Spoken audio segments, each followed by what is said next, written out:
ઓમ શાંતિ. 4 ફેબ્રુઆરી 2026 આજનું વરદાન છે.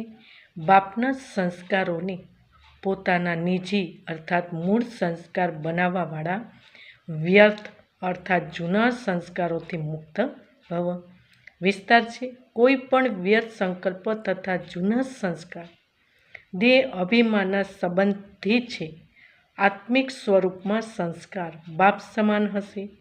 જેવી રીતે બાપ સદા વિશ્વ કલ્યાણી, પરોપકારી, રહમદિલ, વરદાતા છે, એવી રીતે સ્વના સંસ્કાર નેચરલ બની જાય.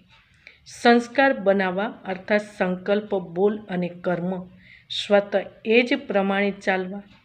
જીવનમાં સંસ્કાર એક ચાવી છે, જેનાથી સ્વતઃ ચાલતા રહ્યો છો. પછી મહેનત કરવાની જરૂર નથી રહેતી. સ્લોગન: આત્મિક સ્થિતિમાં સ્થિત રહી પોતાના રથ અર્થાત શરીર દ્વારા કાર્ય કરવાવાળા સાચા પુરુષાર્થી ભવો.